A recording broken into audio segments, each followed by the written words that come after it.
მოგესალმებით. დღეს მინდა ვისაუბრო იმის შესახებ, თუ როგორ შევქმნათ პოსტერები ძალიან მარტივად. პოსტერის შესაქმნელად გამოვიყენებ კანვას, რომლის ზომაც იქნება 2100-2970-ზე. ეს გახლავთ A4 ფორმატის ზომების პროპორციული, თაბახის ფურცელს რასაც ვეძახით. შესაბამისად, მისი ამობეჭდვის შემთხვევაში უკვე გამზადებული იქნება ზომებიც. მიუხედავად ამისა, მიმსურს რომ ეს იყოს ციფრული ვერსია, შესაბამისად არ ვიყენებ პრინტს და უბრალოდ ვუთითებ RGB ფერების color mode შესაბამისად კანვას, ანუ ტილოს. და მოდი შემოვიტანოთ ფოტო, რომლის გამოყენებასაც ვაპირებთ. ეს მოცემული ფოტო შეგიძლიათ იხილოთ ვიდეოს აღწერაში მითითებულ ლინკში. გადმოწერთ და თქვენ ჩემთან ერთად დაიწყოთ მუშაობა. აქვე სანამ უშუალოდ მუშაობის პროცესს დავიწყებ, შეგახსენებთ რომ გამოიწეროთ ჩვენი არხი და მოიწონოთ ვიდეო. ჩვენ კი დავიწყოთ მუშაობა.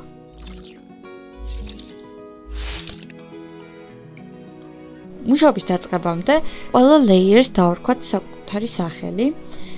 კარგი. პირველ რიგში გსურს რომ მოცემულ ქანდაკების სურათს, რომელზეც გამოსახულია მედუზა ძველი ბერძნული მითოლოგიიდან, წავშალოთ ფონი.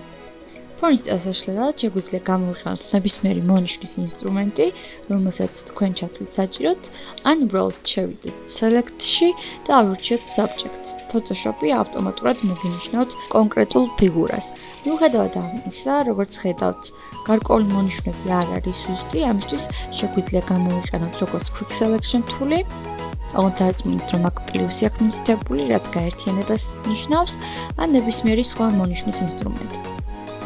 ხოლო იმ შემთხვევაში თუ გსურს რომ გამოვაკლოთ გარკვეული ზედაპირი, მაგალითად აი ეს ადგილი, კლავიატურაზე დავაჭიროთ Alt ღილაკს, ან გადმოვიდეთ აქ და ავირჩიოთ მინუსი.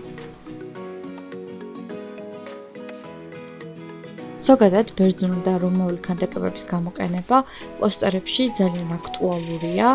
ძალიან ხშირად შეხვდებით, როდესაც დიზაინერები აქტიურად იყენებენ მოცემულ გამოსახულებებს გარკვეული დიზაინის შესაქმნელად. ერთი მხრივ ეს შესაძლოა განპირობებული იყოს იმითაც, რომ მათზე აღარ ვრცელდება უკვე საავტორო უფლებები, შესაბამისად, ალბათ ერთ-ერთი მნიშვნელოვანი მიზეზი ეს გახლავთ მათი ასე აქტიურად გამოყენების გრაფიკული დიზაინის სფეროში. მეორე მხრივ კი მნიშვნელოვანია იმის გათვალისწინებაც, რომ მოცემული ქანდაკებებით შექმნილი გამოსახულებები მართლა ძალიან ლამაზი და შთამბეჭდავია.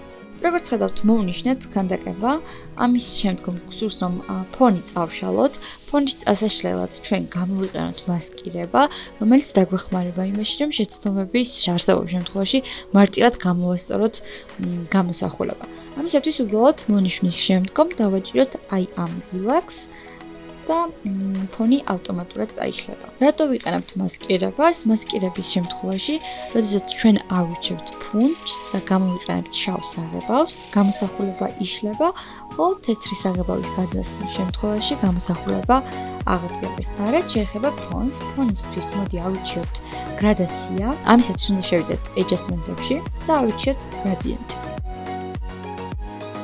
ამის შემდგომ უბრალოდ დავჭიროთ gradients და როგორც ხედავთ, აქ არის გარკვეული პრესეტები, ანუ წინასწარ განზადებული სეტები, რომელიც შეგვიძლია გამოვიყენოთ, ან ჩვენ თვითონ სურვილისამებრ შევქმნათ იგი. იმ შემთხვევაში თუ გსურს ჩვენი საკუთარი გრადაციის შექმნა, მარტივად ქვევით ნიშნულს ვირჩევთ და ვუთითებთ სასურველ ფერს. ასევე ზევით ნიშნულის შემთხვევაში აქ არის უკვე გამჭვირვალობა რამდენი იყოს, იმის მითითება შეგვიძლია. პირველი ფერის და მისი გამჭვირვალობის არჩევის შემდგომ უკვე ვუთითებთ მეორე ფერს და მეორე ფერის გამჭვირვალობას.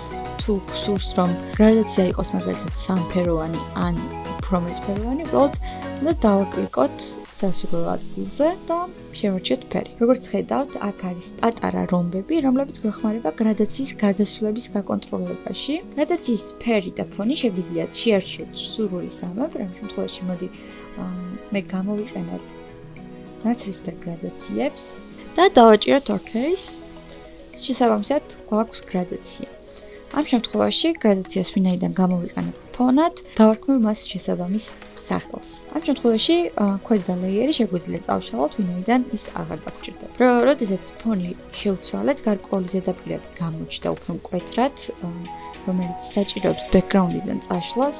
ამისათვის მოვაახლოვოთ გამოსახულება, ავირჩიოთ შესაბამისი ზომისა და ფორმის ფუნჯი და შავი საღებავის დახმარებით წავშლი გარკვეულ უზუსტობებს. მოცემულ პროცედურას შეგიძლიათ დაუთმოთ სასურველი რაოდენობის დრო. ამ შემთხვევაში მე ბევრს აღარ გავაგრძელებ. დავასრულებ მასკაზე მუშაობას და უბრალოდ მოვარგებ ზომას. გამოსახულების გადაასადგილებლად უბრალოდ დადექით კონკრეტულ ლეიერზე და კლავიატურაზე დააჭირეთ Ctrl+T-ს. კვლავ შევიდეთ adjustment-ებში და ავირჩიოთ solid color და მოდი ავირჩიოთ შინდის ფერი. ჩვენი მიზანი იქნება ის, რომ მოცემული ფერი გავრცელდეს მხოლოდ ქანდაკებაზე. ამისთვის შეგვიძლია მარტივად უბრალოდ ამ ქანდაკების მასკა ალტის დახმარებით წამოვიღოთ და ზევიდან დავადოთ, ან უფრო მარტივად მოვიდეთ აი აქ, დავაჭიროთ ალტს ხელი და როგორც კი გამოჩნდება აი ეს ნიშანი, გავაკეთოთ clipping mask-ი. ასევე შეგვიძლია უბრალოდ მოვიდეთ, დავაჭიროთ მარჯვენა ხილაკს და ავირჩიოთ create clipping mask. და როგორც ხედავთ, გამოსახულება უშუალოდ ჩაჯდა ქანდაკებაში. ამის შემდგომ ზევით არსებული გამოსახულება გავრცელდება მხოლოდ იმ გამოსახულებაზე, რომელიც ჩანს აი ამ ლეიერზე. შესაბამისად, თუ მაგალითად ამ გამოსახულებაზე დავაბრუნებ ფონს, საღებავი ჩაესხმება ამ ფონის ადგილზეც. შემდეგ ეტაპზე შეგვიძლია ნებისმიერი blending mode ავირჩიოთ. ამ შემთხვევაში სურვილის შესაბამისად შეგიძლიათ არჩიოთ როგორც ფერი, ასევე ის თუ რომელ blend modes გამოიყენებთ. აი linear light ამ შემთხვევაში რომ მომწონს. როგორც ხედავთ, უკვე მივიღეთ გარკვეული საინტერესო ვიზუალი. ამის შემდგომ გთავაზობთ, რომ გავაკეთოთ ჩრდილი. ჩრდილის შესაქმნელად გავაკეთოთ ახალი ლეიერი, დავარქვათ სახელი, ავირჩიოთ ელიფსის მონიშნა და მოვნიშნოთ აი დაახლოებით ასეთი სახის გამოსახულება. და ჩავასხათ შავი საღებავი, paint bucket ტულის დახმარებით. ამის შემდგომ მოვარგოთ ზომა, თუ გსურს რომ კონკრეტული წერტილი ავწიოთ, დავაჭიროთ კლავიატურაზე Ctrl ღილაკს და როგორც ხედავთ, Ctrl-ის ღილაკზე და ხელის დაჭერით შეგვიძლია გარკვეული მიმართულებები შევუცვალოთ მოცემულ ხესებს. იმისათვის, რომ გამოსახულების ჩრდილი იყოს ზუსტი, საჭიროა, რომ გამოსახულებას არ ცდებოდეს. შესაბამისად, Ctrl-R-ის დახმარებით ჩავრთავ სახაზავს, იმ შემთხვევაში თუ გამორთული გვაქვს და შემოვიტან ნიშნულებს.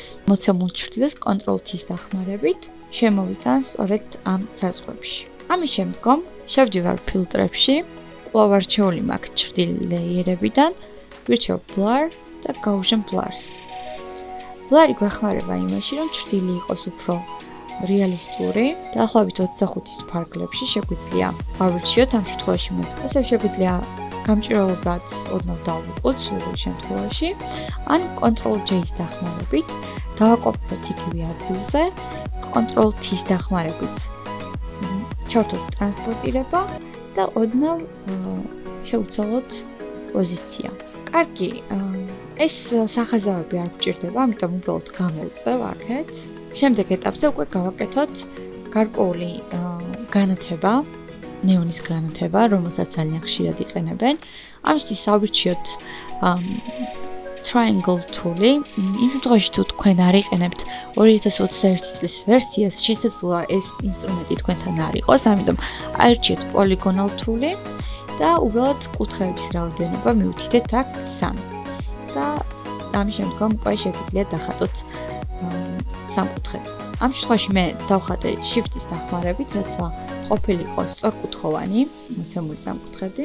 ფიგურაზე რომ გარკვეული ცვლილებები შევიტანოთ, საჭირო რომ კვლავ ავირჩიოთ polygonal tool-ი და მაგალითად შევუცვალოთ ფერი, თუნდაც გავაქროთ ფერი და იყოს ცარიელი შეგვინდან და შევძინოთ stroke-ი, ანუ ხაზი, შევუცვალოთ ზომა. ასევე შესაძლებელია stroke-ის ფორმის შეცვლაც. იყოს აი ასეთი ლაინი და ძალიან სქელია. ამიტომ ოდნავ დავუწყიოთ სადღაც არის. ფერი, ზომა, სისქე და ასე შემდეგ შეგიძლიათ შეარჩიოთ სურვილის შესაბამისად. ამის შემდგომ დავარქმევ მოცემულ ლეიერს სახელს და შევდივარ ეფექტებში და ვირჩევ blending options. Blending options არჩევის შემთხვევაში გამოგვიჩნდება ასეთი ფანჯარა, საიდანაც უკვე უნდა ავირჩიოთ outer glow და როგორც ხედავთ დაემატა გარკვეული განათება. ამ შემთხვევაში განათების ფერი უნდა შევცვალოთ დაახლოებით მიახლოებული უნდა იყოს მოცემულ ფერთან, თუმცა უნდა იყოს ოდნავ ღია ტონალობის. შეგვიძლია ასევე დავარეგულიროთ გამჭვირვალობა და გავრცელების არეალი და რა თქმა უნდა ზომა. მოცემული შეგიძლიათ სურვილისა და გემოვნების შესაბამისად დაარეგულიროთ. ფიქრობ ცოტა ზომას დავუკლებ, კიდევ ფერიც შევცვალოთ. მე ყვითელი უფრო მეტად მოვხვდა. მოდი ამ შემთხვევაში გავაკეთოთ ისე რომ ეს მხარე იყოს ამ განათების უკან.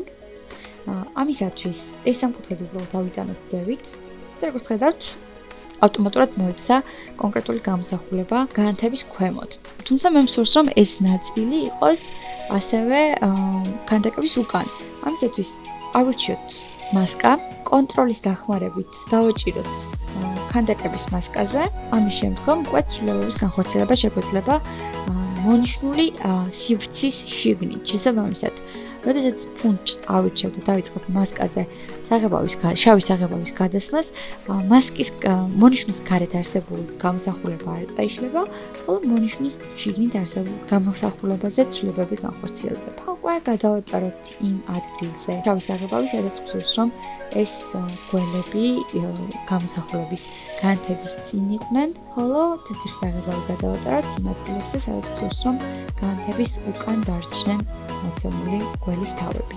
და როგორც ხედავთ, ეს გველები გარკვეულწილად აიხლართა ამ განათებაში. შეგვიძლია ოდნავ დავაბნელოთ ფონი. ამისათვის უბრალოდ დავაკლიკოთ ორჯერ გრადაციას და ავარჩიოთ ფერი. იმ შემთხვევაში თუ გსურს რომ ჩრდილები იყოს მხოლოდ ერთ ლეიერზე, შეგვიძლია უბრალოდ მოვნიშნოთ shift-ის დახმარებით ორივე ლეიერი, დავჭეროთ მარჯვენა ღილაკს და ავირჩიოთ merge layers. შემდეგ ეტაპზე Ctrl+J-ის დახმარებით დავაკოპიროთ ფონი და მარჯვენა ღილაკზე ხელის დაჭერით გამოვიძახოთ ოფციები და ავირჩიოთ rasterize layer. ამ შემთხვევაში მე ვაკეთებ ამ მოსამულ მოქმედებას, ვინაიდან მსურს ჩავასხა ტექსტურა. ტექსტურის ჩასხმელად შევდივარ ფილტრებში და ვირჩევ filter galleries. მოცემულ შემთხვევაში ავირჩიოთ ტექსტურა და ავირჩიოთ grain, რომელიც გარკვეულ წერტილებს ასხავს გამოსახულებაში.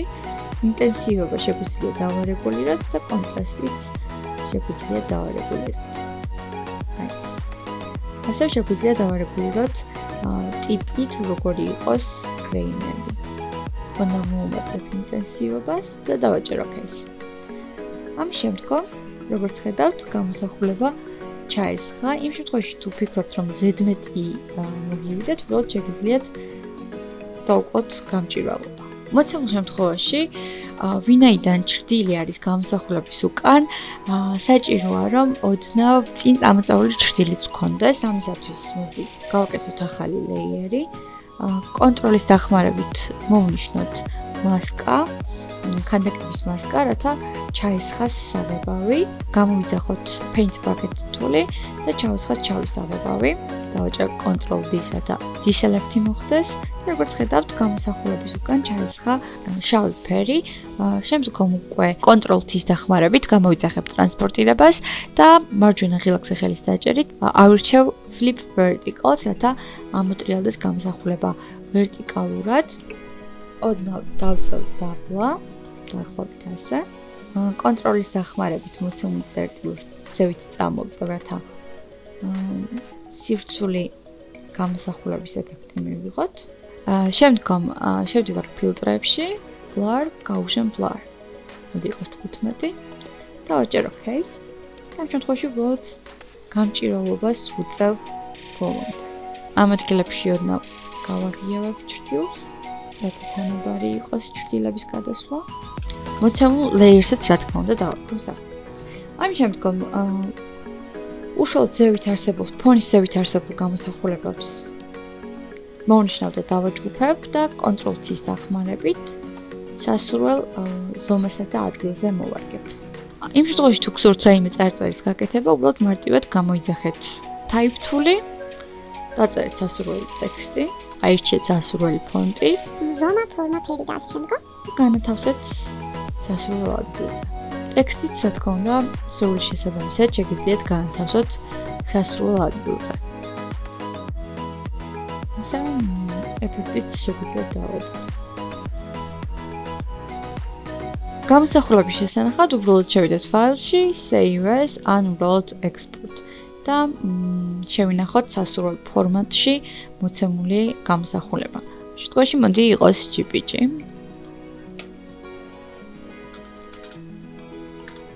და დააჭერეთ save და quality-ში მივთითეთ 12 მაქსიმუმ. და დააჭერეთ OK-ს. და ასე, სულ ეს იყო.